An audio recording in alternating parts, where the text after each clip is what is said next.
जय मसीह की दोस्तों, आप सभी को फिर और एक बार स्वागत करता हूं प्रभु यीशु मसीह के महान और पवित्र नाम में। आज का जो विषय है, आज का जो टॉपिक है, उस टॉपिक पर मैं सीधे चलता हूं, क्योंकि बहुत ही सीखने लायक है, बहुत ही अद्भुत बातें हैं। तो आप सभी को मैं स्वागत करता हूं प्रभु यीशु मसीह के महान नाम पे।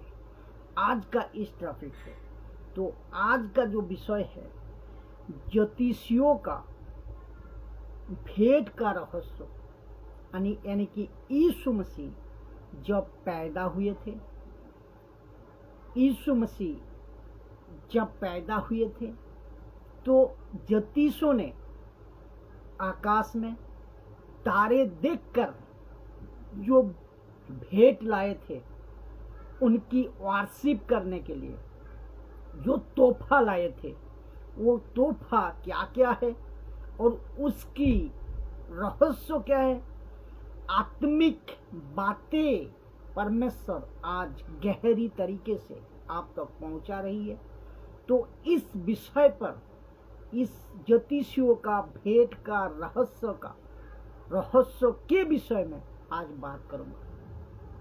तो आप सभी बने रहें, मजबूती से देखें और लोगों तक शेयर जरूर करें। ये काम करते रहिए ताकि लोग सत्य को जाने, सही शिक्षा का साथ बाइबल के वचन को समझे, मसीह की देह में मजबूत होने पाए और दूसरे को भी मजबूत कराने पाए।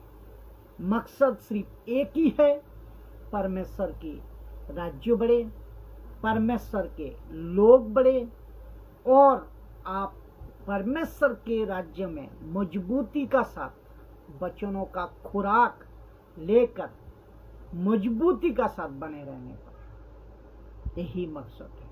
तो ज्योतिषियों का भेंट का रहस्य मैं शुरू करने जा रहा हूं।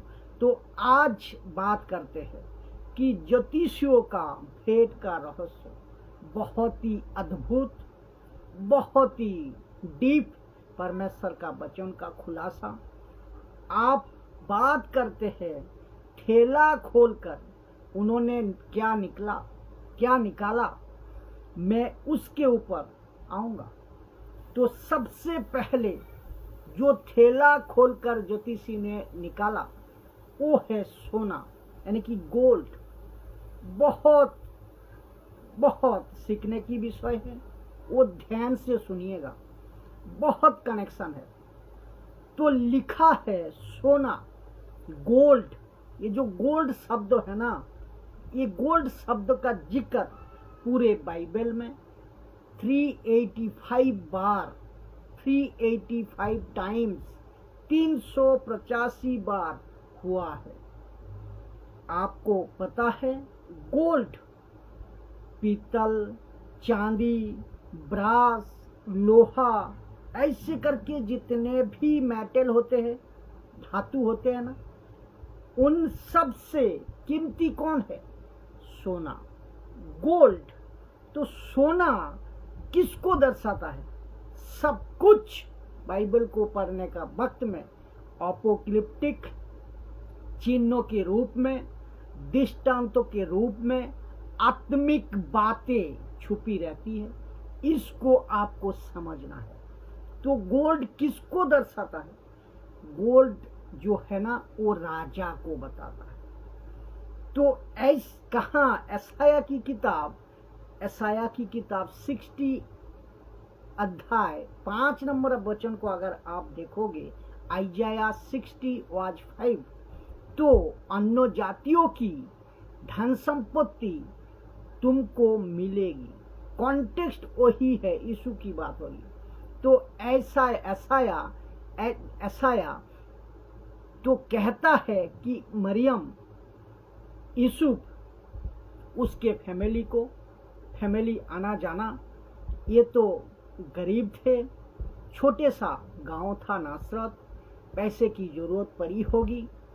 तो प्रभु ने कहा कि अन्य जातियों का पैसा लिखा है अन्य जातियों का धन संपत्ति मैं तुझको दूंगा। तो ये गोल्ड की बात करें, ये गोल्ड सिर्फ ये एंगल नहीं है कि पैसा की जरूरत है मैं तुमको दूंगा, सिर्फ ये मकसद नहीं है, सिर्फ ये कनेक्शन नहीं है, ये कनेक्शन नहीं है, ये गोल्ड सिर्फ ये एंगल नहीं है। तो इनको पैसा की जरूरत है तो उनको पैसा मिल गया, ना ना ना ना, ऐसा जरूरत, ऐसा कनेक्शन यहाँ नहीं है। इसकी असली मकसद आज समझे, इसकी असली रहस्य अभी सुने। अब कुछ है, अब याद रखिएगा कि ये इसका रहस्य कुछ है। याद रखिएगा कि ज्योतिष है, ये जो ठेला खोल को पहला गोल्ड दिया ये ज्योतिष है, और ज्योतिषों को सब पता था, उन्होंने पढ़कर आया, यानी कि स्टडी करके आया पवित्र शास्त्र को।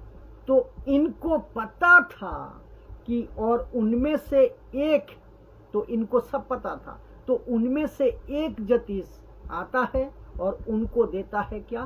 गोल्ड, सोना। यीशु को गोल्ड देता है और यीशु को वर्शिप करते हुए कहते हैं कि लीजिए। अब यीशु को वर्शिप करते हुए कहते हैं लीजिए गोल्ड, आपके लिए गोल्ड लाया है। इसका कनेक्शन क्या है दोस्तों? ये ज्योतिष वर्शिप क्यों कर रहे हैं? क्या ये नहीं जानते वर्शिप किसकी की जाती है? सिर्फ और सिर्फ परमेश्वर की जाती है।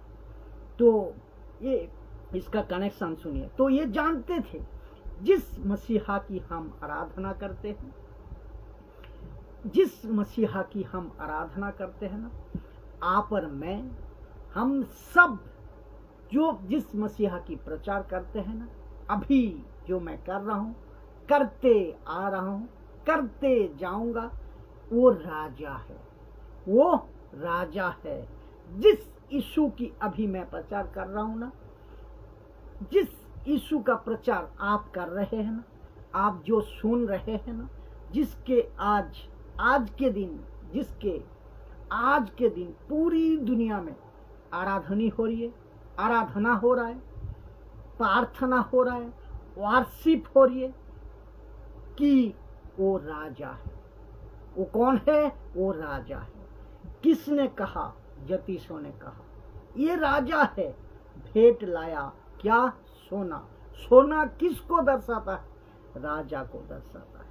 सब कुछ मैंने बताया अपोकलिप्टिक, सब कुछ दृष्टांत है, सब कुछ चिन्हों के रूप में है। इस तरीके से, इस कॉन्सेप्ट में आपको बाइबल को समझना है, आपको बाइबल को पढ़ना है, समझना है। इस भाषा में आपको बाइबल पढ़ना है। तो ज्योतिष कहते हैं ये बच्चा नहीं है, ये दरअसल राजा है। कैसे? कैसे मैं रखूंगा। तो लिखा है पूरे नया नियम में कम से कम 70 बार। क्या नाम? Kingdom of heaven, kingdom of heaven, kingdom of heaven 70 बार आपको सुनने को मिलेगा। किंगडम ऑफ हेवन, और 32 बार kingdom of God, kingdom of God, kingdom of God आपको सुनने को मिलेगा। कम से कम 102 बार आपको kingdom of God, kingdom of haven ये आपको सुनने को मिलेगा। तो आपको ये बात ध्यान रखना है। तो यीशु जब यरूशलेम पहुंचे ना, तो उनके लिए नारे क्या लगे थे? उनके लिए नारे क्या लगे थे? सुनिए, मरकुस की किताब 11:10 में लिखा है, हमारे पिता दाऊद का राज्य जो आ रहा है धन्य है। आकाश में होशाना, आकाश में होशाना, होशाना। ये क्या है? ये सब क्या ऐसे ही हो रहा है?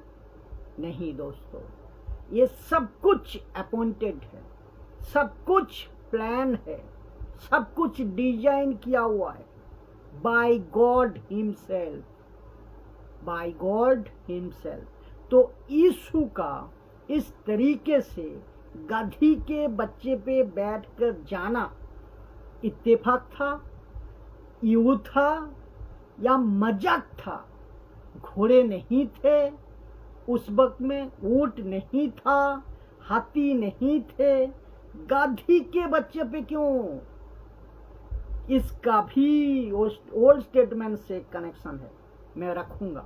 और वहां के लोगों को पता था, जो समझदार था, उनको पता था कि हमारा राजा आ रहा है, क्योंकि जकरिया 9:9 हिसाब से कहते हैं कि हे सिमोन, हे सियोन बहुत ही मगन हो, हे यरूशलेम जय जयकार कर, क्योंकि तेरा राजा तेरे पास आ गया है। ओ धर्मी, ओ धर्मी, वो उद्धार पाया हुआ है, वो दीन है, वो दीन है, और गाधे पर, वरन गाधी के बच्चे पर चढ़ा हुआ आएगा। तो यीशु कैसे आ रहा है? गधी, जकरिया 9:9 का हिसाब में गधी के बच्चे पे बैठकर आ रहा है। ये प्रोफेसी थी, ये प्रोफेसी थी। कब पूरा हुई? यीशु के टाइम पे पूरा हुई। कौन इसको रिकॉर्ड कर रहा है? मरकुस इसको रिकॉर्ड कर रहा है। मरकुस 11:10। ये भी इस एंगल से समझना था बात को, इसी एंगल से आपको समझना। नहीं समझो तो क्या इसको आज समझ लिए, आज समझिए। अगर इसको इस तरह से नहीं समझा आपने तो आज समझिए। प्रभु की धन्यवाद है कि पवित्र आत्मा ये बातें मुझको और मुझ जैसा 10% पूरी दुनिया में प्रचार जो कर रहा है सही शिक्षा का, वो आप तक पहुंचा रही है, वो आप तक सिखा रही है। तो यीशु को लिखा है तेरा राजा आ रहा। मरकुस का लेखक कहता है यीशु राजा है। आपको पता है राजा पिलातुस उसने क्या कहा था, क्या किया था जब यीशु को क्रूस पर मार रहे थे या चढ़ा दिए थे? अब जब यीशु को चढ़ाया था उस वक्त एक पट्टे पर, एक बोर्ड पर लिखा गया था कम से कम 3 भाषाओं में। क्या लिखा था? वो यूहन्ना की किताब 19:19 में लिखा है, पिलातुस ने एक दोष पत्र लिखकर क्रूस पर लगा दिया और उसने ये लिखा था कि हिब्रू, लैटिन एंड ग्रीक, इब्रानियों भाषा, यूनानी भाषा और लैटिन भाषा में, 3 भाषाओं में, कि यीशु मसीह यहूदियों का राजा है। अब मुझे बताइए, क्या ये भी इत्तेफाक है? क्या ये भी मजाक है? नहीं, ये इत्तेफाक नहीं है। अगर इत्तेफाक होता जकरिया 9:9 क्यों कहता कि ये यूहन्ना 19:19 क्यों लिखता? और पिलातुस को किसने कहा कि लिखो बोर्ड पे यीशु नासरी यहूदी का राजा है? किसने कहा? और इसके ठीक पहले महायाजक के साथ में बहस हुई है कि ऐसे मत लिखो, बल्कि ये लिखो कि इसने कहा राजा है, बल्कि ये लिखो। ऑफ कोर्स यीशु राजा है, ऑफ कोर्स यीशु ने कहा मैं राजा हूं, लेकिन पिलातुस कहता है कि नहीं, मैंने जो लिख दिया सो लिख दिया। हिब्रू, लैटिन, ग्रीक में 3 भाषाओं में। इसका मतलब वहाँ का जो पब्लिक थी ना 3 भाषा वाली, और इसीलिए लिखा कि ये जो यीशु क्रूस पर मर रहा है तो ये यहूदियों का राजा है। तो प्रश्न उठता है, गोल्ड क्यों दिया? राजा है इसीलिए दिया। तो यीशु राजा है। एक और कनेक्शन प्रकाशित वाक्यों का 19 का 16 लिखा है, और उसके वस्त्र उसकी जांग पर लिखा है, और उसके वस्त्रों और उसकी जांगों पर लिखा है, ये नाम लिखा है कि राजाओं का राजा और प्रभुओं का प्रभु।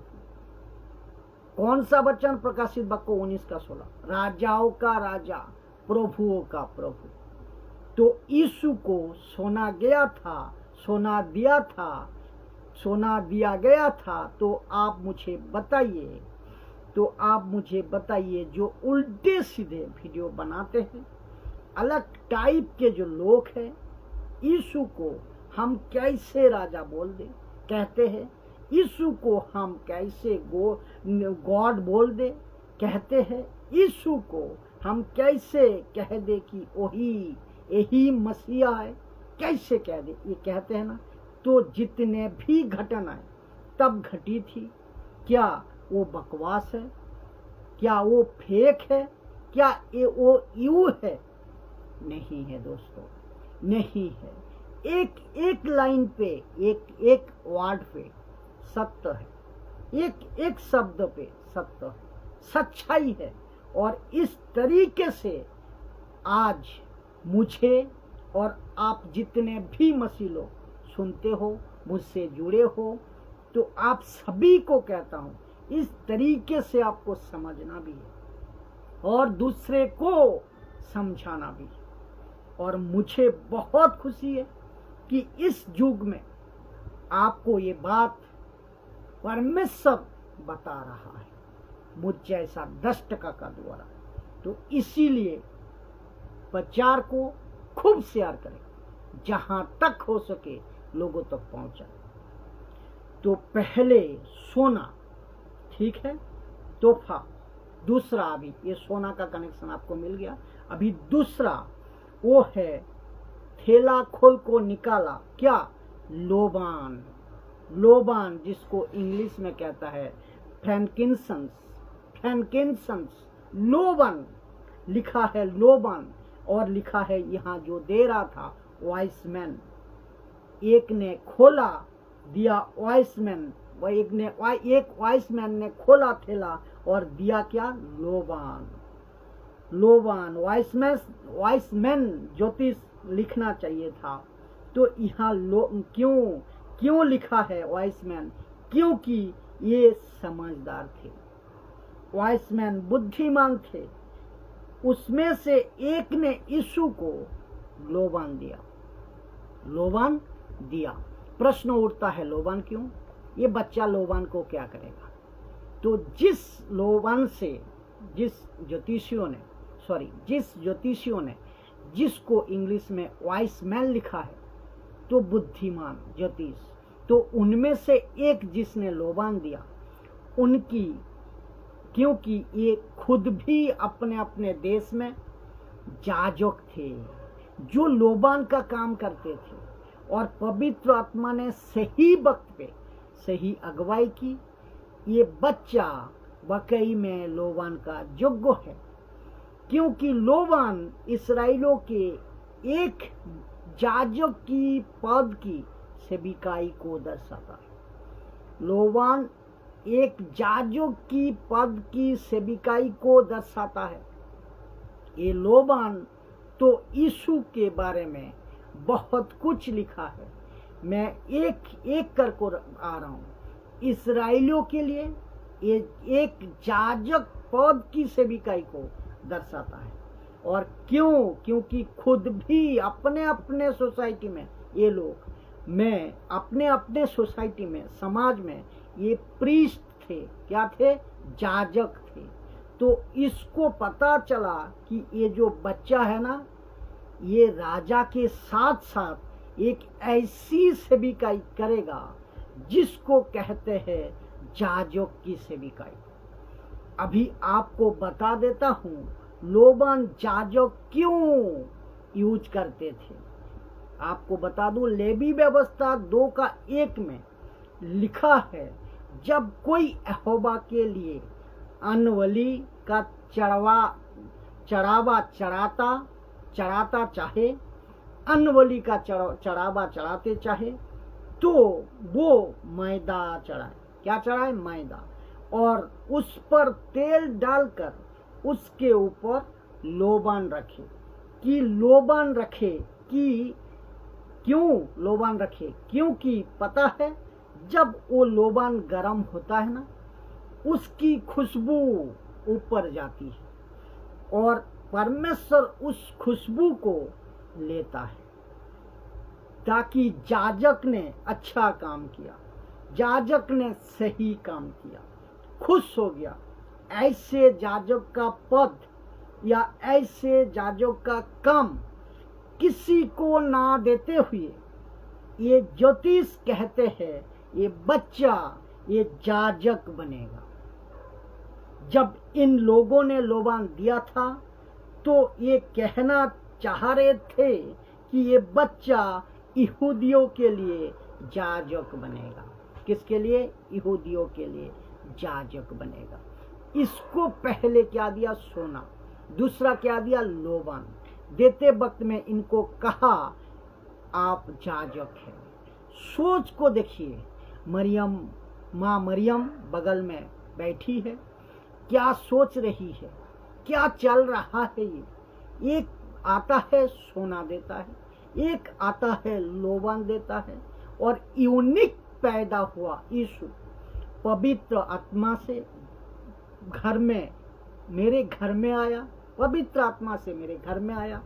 कभी ये ज्योतिष तो कभी गडरिया, कभी एलिशिबा, कभी जकरिया को यूहन्ना के पेट में उछाल रहा है, यूहन्ना पेट में उछाल रहा है। ये सब चल क्या रहा है?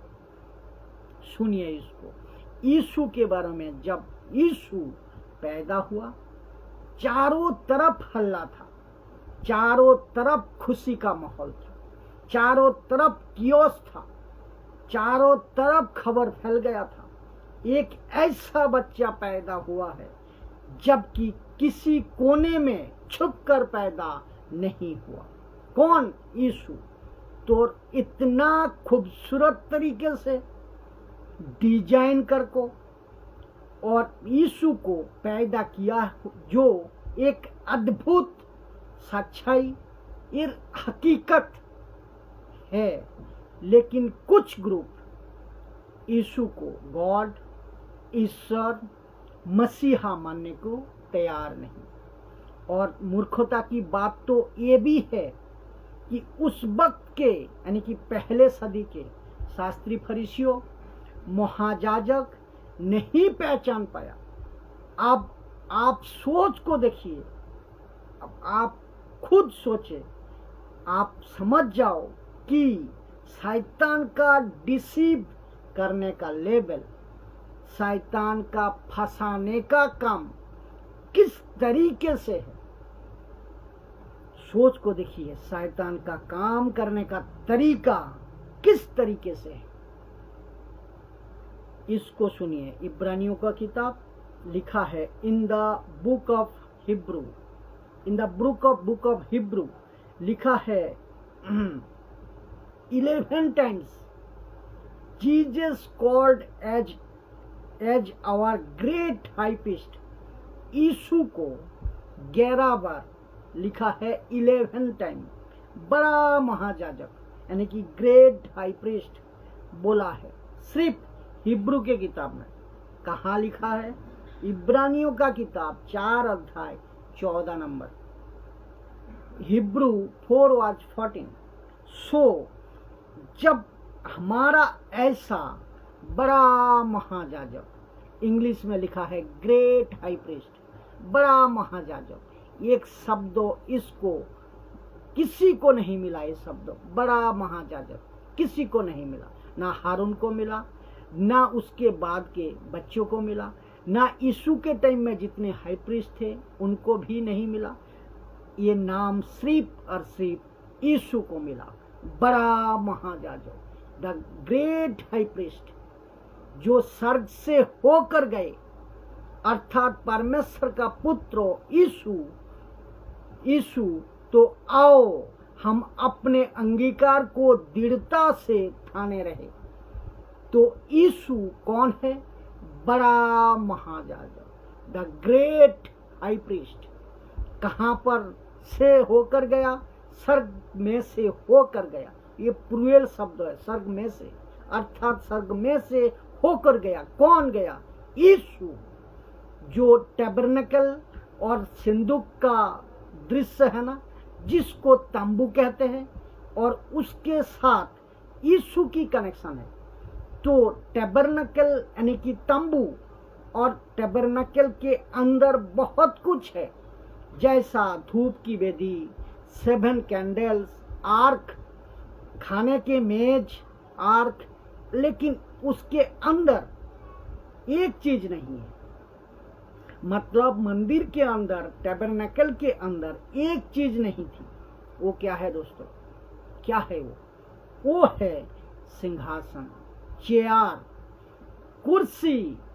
तो प्रश्न उठता है, यहाँ पे चेयर या सिंहासन क्यों नहीं है? क्यों नहीं है? क्योंकि जो याजक होते थे उनको सब काम खड़े होकर करना है। क्योंकि चेयर या कुर्सी नहीं है। परमेश्वर ने मूसा को नहीं कहा कि कुर्सी रखो, हाई प्रीस्ट है, कुर्सी रखो, नहीं, उसको खड़े रहकर ही काम करना है। जो बकरी, जो मेमना, जो भी एनिमल्स का ब्लड वहाँ सेक्रीफाइस होता था, उसको लेना है, खड़े होकर काम करना है, यानी कि खड़े होकर अर्पण करना है। क्यों खड़े होकर भाई? इसका भी कनेक्शन है। क्यों पता है? वो खड़े होकर काम करने का मतलब, या ये जो इशारा है ना, वो है on in process, on in process. मतलब ये चलते रहेगा, ये चलते रहेगा। लेकिन जैसे ही परफेक्ट ब्लड, जीसस, सिद्ध लहू यीशु का महायाजक जिस दिन मिल गया, जिसको कहते हैं बड़ा महायाजक, ग्रेट हाई प्रीस्ट, तो लिखा है तब पिता के दाहिने हाथ, पिता के दाहिने हाथ, मरकुस 16:19, निदान प्रभु यीशु उनसे बातें करने के बाद स्वर्ग पर उठा लिया गया, जिसको कहते हैं स्वर्ग का टैबरनेकल, तंबू, और लिखा है परमेश्वर की दाहिने ओर बैठ गया, राइट साइड बैठ गया। यीशु पिता के दाहिने हाथ में बैठ गया। इसका मतलब क्या है दोस्तों? जब अपना खुद का लहू देकर बैठ गया तो किसी प्रकार का और सेक्रीफाइस की जरूरत नहीं है, नहीं है, नहीं है, नहीं है। क्योंकि सर्वसिद्ध लहू मिल चुका था, और यही वजह थी जब यीशु ने कहा इट इज फिनिश, पूरा हुआ, तो मंदिर का पर्दा ऊपर से लेकर नीचे तक फट गया। ये साबित करता है अब ऐसा महायाजक जो कुर्सी पर बैठ गया है, जो सिंहासन पर बैठ गया है, ये कौन है? हाई प्रीस्ट है, महायाजक, बड़ा महायाजक जो कुर्सी पर बैठ गया है। अब कोई मंदिर में धूप नहीं जलेगा, अब कोई मंदिर में भेड़ बकरी की बलिदान नहीं होगा, और किसी प्रकार की जानवर की ब्लड, खून नहीं चढ़ेगा, और कोई जरूरत नहीं है। इसीलिए मैं बार बार कहता हूं कि जुड़ी आजम यानी कि यहूदीवाद का जो नाटक बजिया चल रहा है, इससे दूर रहो, क्योंकि ये आपको वापस यीशु को कुर्सी पर बैठ गया है उसको उठाने के लिए मजबूर कर देंगे। लेकिन वो बात अलग है, किसी के बाप का ताकत नहीं यीशु को उठा पाएगा, वो बात अलग है। तो ये प्रश्न उठता है, क्यों बैठ गया? जवाब आपको चाहिए, ये है, लिखा है इब्रानियों का 9 का 12, इब्रानियों 9 का 12, बकरों और बछड़ों के लहू के द्वारा नहीं, पर अपने ही लहू के द्वारा एक ही बार पवित्र स्थान में प्रवेश किया। कौन सा स्थान है ये? पवित्र स्थान। यीशु को तो भाई मंदिर के बाहर मारा गया है, यीशु को तो भाई कोसों दूर ले जाकर मारा है। मंदिर में कहाँ मारा गया है? मंदिर के बाहर हुआ। तो यीशु मसीह कौन से मंदिर में प्रवेश किया? जो हाथ का बना हुआ मंदिर नहीं गया, बल्कि स्वर्ग के मंदिर में गया।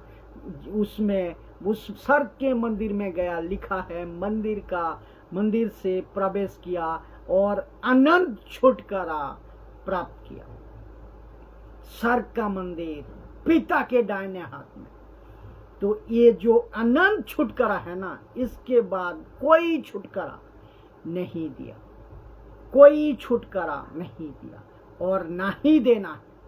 इसीलिए जितने लोग मुझे अभी सुन रहे, मैं आप सभी को कहता हूं, कोई बलिदान, कोई सैक्रिफाइस और बाकी नहीं, क्योंकि सर्वसिद्ध लहू ने हमेशा के लिए आपके मेरे लिए कीमत चुका दी है। यीशु को कहा गया है अनंत छुटकारा। यीशु को कहा गया है द फाइनल हाई प्रीस्ट। यीशु को कहा गया है कि यही आखिरी वाला, उसके बाद कोई कॉन्सेप्ट नहीं आता महायाजक का। तो जितने भी बॉसगिरी करना चाहता है, हीरो बनना चाहता है ना, मैं प्रीस्ट हूं, मैं जाजक हूं, तो मैं एलाना हूं, मैं फलाना हूं, ये सब बकवास है। इसको सुनिए, इब्रानियों का किताब 5 का 6। वो दूसरी जगह में भी कहता है, तू मलकासेदिक के रीति पर सदा के लिए जाजक है। तू मलकासेदिक के रीति पर सदा के लिए जाजक है। क्या अद्भुत है। दूसरी जगह कौन सा है? भजन संगीता 110 का 4। भजन संगीता 110 का 4। मेरे प्रभु से यहोवा की वाणी है, मेरे प्रभु से यहोवा की वाणी है, तू मेरे दाहिने बैठ, जब तक कि मैं तेरे शत्रु को तेरे चरणों की चौकी ना कर दूं। वचन 2, तेरा पराक्रम का राजदंड यहोवा सिय्योन से बढ़वाएगा, तू अपने शत्रुओं के बीच में शासन करेगा। वचन 3, तेरी प्रजा के लोग तेरे पराक्रम के दिन सच बोली बांधते हैं, सच बोली बांधते हैं। तेरे जवान लोग पवित्रता से शोके महान और भोर के गर्भ से छन्नी हुई ओसेक के समान तेरे पास है। वचन 4, इसको सुनिए, यहोवा ने शपथ खाई है कि शपथ खाई है और ना पछताएगा, कि नहीं पछताएगा। कौन? यहोवा यीशु को महायाजक बनाकर और नहीं पछताएगा, कि तू मलकासेदिक के रीति पर सर्वदा का याजक है। यीशु सर्वदा का याजक है। यीशु के बाद कोई और नहीं। बीच में किसी ने कहा यीशु के बाद कोई और आया है। नहीं दोस्त, नहीं आया। आपको कहानी बनाना है, बनाओ। इसको सुनिए, इब्रानियों का किताब 7 अध्याय 21 में, क्योंकि वे तो बिना शपथ याजक ठहर गए हैं, पर ये शपथ के साथ उसकी ओर से नियुक्त किया गया जिसने उसको विषय में कहा कि प्रभु ने शपथ खाई और वहां उससे उससे फिर ना पछताएगा कि तू जुगानुजुग जाजक है। यहोवा यीशु को महाजाजक बनाकर नहीं पछताएगा, क्योंकि जुगानुजुग महाजाजक यीशु है।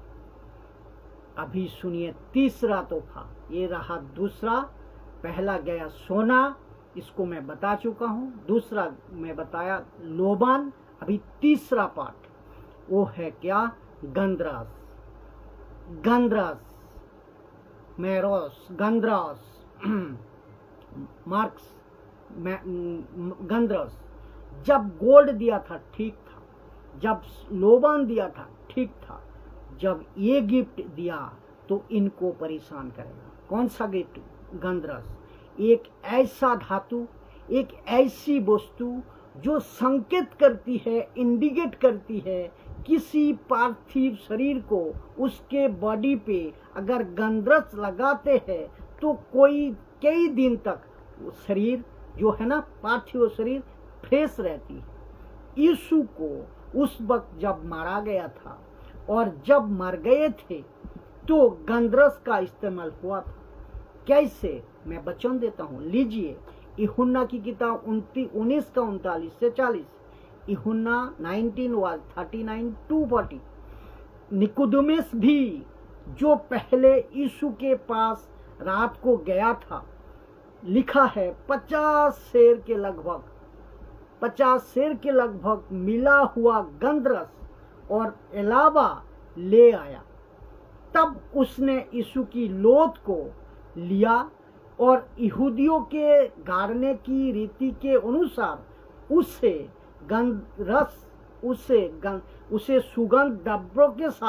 सुगंध द्रव्य के साथ कफन में लपेटा। तो इसका मतलब है यीशु को जब बच्चे के रूप में ये वाइस मैन जो बुद्धिमान थे, लोगों ने जो यीशु को देखा तो कहा ये राजा है, ये महाजाजक है। दूसरा आता कहता है ये महाजाजक है, और तीसरा आता कहता है ये राजा है, ये महाजाजक है। साथ ही साथ जो पूरे मानव जाति के लिए ये मर जाएगा, पूरे मानव जाति के लिए मर जाएगा। और इसका मरना कहाँ? प्रकाशित वाक्य 13 का 8 कहता है, पृथ्वी के लिए बेसब रहने वाले, पृथ्वी के बेसब रहने वाले जिनके नाम उस मेमने की जीवन की पुस्तक में लिखा नहीं है, जो जगत की उत्पत्ति के समय से घात हुआ है।